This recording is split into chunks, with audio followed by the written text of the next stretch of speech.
Hair transplant तब successful होता है जब किसी को पता भी नहीं चलता कि आपका हेयर ट्रांसप्लांट हुआ है। क्या आप जानना चाहते हैं कि ये ऐसा कैसे हो सकता है? आज हम इसी विषय पर चर्चा करने वाले हैं।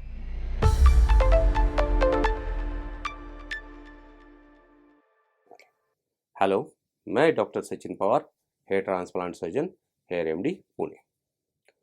आजकल हेयर ट्रांसप्लांट के रिजल्ट्स काफ़ी हद तक नेचुरल लुकिंग होते हैं।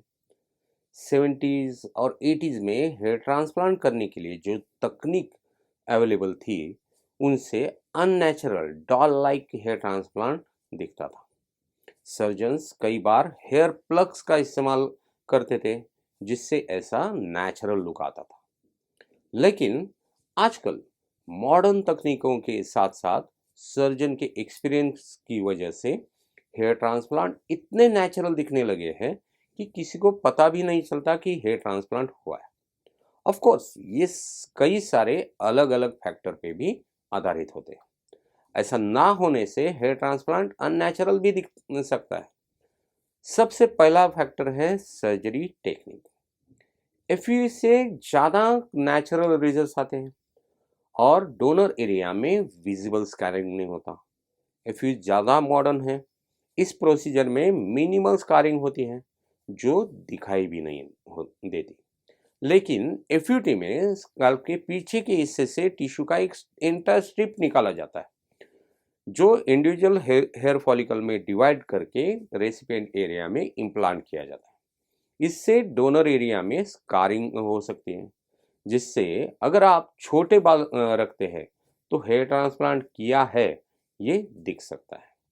एफई में हेयर फॉलिकल को एक स्पेशल एक्सट्रैक्शन टूल के साथ एक्सट्रैक्ट किया जाता है, जिससे स्कारिंग भी मिनिमल होती है और ग्रोथ पैटर्न भी नेचुरल ही दिखता है।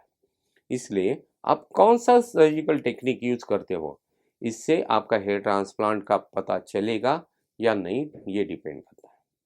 दूसरा फैक्टर है आपके हेयर ट्रांसप्लांट सर्जन और क्लिनिक।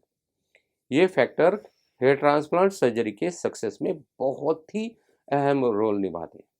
आपके सर्जन की एक्सपर्टीज, उनका एक्सपीरियंस, उनकी स्किल्स और टेक्निक, ये सारे फैक्टर बहुत ही इंपॉर्टेंट है, क्योंकि आपके बाल डोनर एरिया में और रेसिपिएंट एरिया में अलग तरीके से बढ़ते हैं। इन्हें सिर के एक हिस्से से दूसरे हिस्से में सही तरीके से इम्प्लांट करना बहुत ज़रूरी होता है। तीसरा फैक्टर है बालों का एंगल और डायरेक्शन। ट्रांसप्लांट एरिया में जो ग्राफ्ट्स होते हैं, उन्हें सही एंगल और डायरेक्शन में इम्प्लांट करना बहुत ही इंपॉर्टेंट होता है। अगर ये एंगल बिगड़ गया तो हेयर ट्रांसप्लांट अननेचुरल दिख सकता है। चौथा फैक्टर है हेयर लाइन।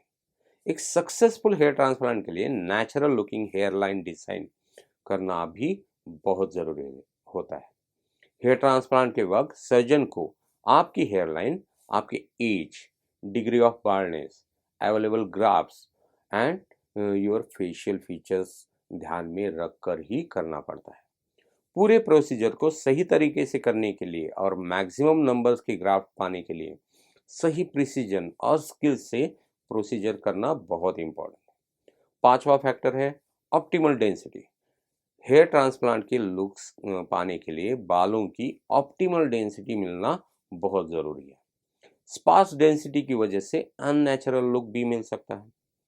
छठा फैक्टर है ग्राफ्ट्स को हेयर लाइन के हिसाब से इम्प्लांट करना। सिंगल हेयर फॉलिकल को ही हेयर लाइन में इम्प्लांट करना ज़रूरी होता है। मल्टी हेयर फॉलिकल यानी कि ज़्यादा हेयर के फॉलिकल को इम्प्लांट करने से प्लगी लुक आ सकता है। सातवां फैक्टर है natural looking hair line maintain करना। हेयर लाइन इरेगुलर होनी चाहिए। स्ट्रेट हेयर लाइन की वजह से अननेचुरल लुक आता है। हेयर लाइन चेहरे के प्रोपोर्शन की हिसाब से डिज़ाइन होनी चाहिए। टू लो या too high hair line unnatural दिख सकते हैं। आठवां फैक्टर है ग्राफ्ट्स का एक्सट्रैक्शन। ग्राफ्ट्स को सही प्रोपोर्शन में एक्सट्रैक्ट करना बहुत ही इंपॉर्टेंट है। पैची एक्सट्रैक्शन की वजह से डोनर एरिया में विजिबल थिनिंग दिखता है। इसलिए डोनर एरिया से ग्राफ्ट को यूनिफॉर्मली निकालना बहुत इंपॉर्टेंट होता है। देखिए, हेयर ट्रांसप्लांट सर्जरी एक आर्ट है।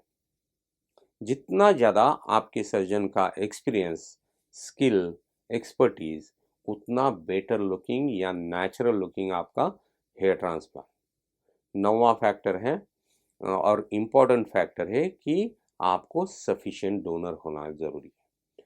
आपका डोनर एरिया लिमिटेड होता है, और तो और डोनर एरिया कितना है, कैसा है, ग्राफ्ट्स की क्वालिटी कैसी होगी, ये सारे फैक्टर आपके हेयर ट्रांसप्लांट को नेचुरल बनाने में हेल्प करेंगे। 10वां फैक्टर है आपका हेयर ट्रांसप्लांट क्लिनिक। देखिए, हेयर ट्रांसप्लांट में एक्सट्रैक्शन और इम्प्लांटेशन के लिए जो भी इंस्ट्रूमेंटेशन यूज किया जाता है, उससे भी आपका हेयर ट्रांसप्लांट कैसे दिखेगा ये डिपेंड करता है। हमारे हेयर एमडी में हम यूएस मेड स्पेशल पंचेस को इंपोर्ट करते हैं, जिससे लिटिल या नो स्कारिंग होता है और स्काल्प पे इतने छोटे या क्लीन कट्स होते हैं कि कोई उन्हें नोटिस भी नहीं करता। साथ ही प्रिसीजन के लिए, मैग्निफिकेशन के लिए किसी तरह का इक्विपमेंट इस्तेमाल किया जाता है, इस पर भी सर्जरी का प्रिसीजन डिपेंड करता है। जितना बेटर प्रिसीजन, उतना ज़्यादा नेचुरल लुकिंग हेयर ट्रांसप्लांट। तो ये थे कुछ फैक्टर्स जिन पर आपकी सर्जरी नेचुरल दिखेगी या नहीं, ये डिपेंड करता है। मैं आशा रखता हूँ आपको इस वीडियो से नेचुरल लुकिंग हेयर ट्रांसप्लांट के बारे में मनचाही इन्फॉर्मेशन मिली हो।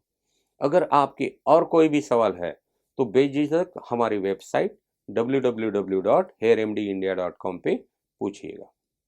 देखिए, सिर्फ ग्राफ्ट को डोनर एरिया से निकालकर उन्हें रेसिपिएंट एरिया में बालों में इम्प्लांट करना एक सक्सेसफुल हेयर ट्रांसप्लांट नहीं है। सक्सेसफुल हेयर ट्रांसप्लांट वो होता है जिसमें किसी को पता भी नहीं चलता कि आपने हेयर ट्रांसप्लांट करवाया। अगर आप सही क्लिनिक और सही सर्जन चुनेंगे तो आपका हेयर ट्रांसप्लांट उतना ही बेटर और नेचुरल लुकिंग लगेगा एंड ऑफ कोर्स सक्सेसफुल भी होगा। इसलिए सर्जन चुनते वक्त कोई भी जल्दबाजी ना करें। अपने सर्जन को ठीक से रिसर्च करके चुनें। After all, hair transplant is a big investment और किसी को भी अननेचुरल या फेल्ड हेयर ट्रांसप्लांट नहीं चाहिए होता। आपका हेयर ट्रांसप्लांट सफल हो, आपको उसके रिजल्ट से सेटिस्फैक्शन मिले, आप खुश रहें, इसी आशा के साथ मैं आपकी रजा लेता हूँ। धन्यवाद।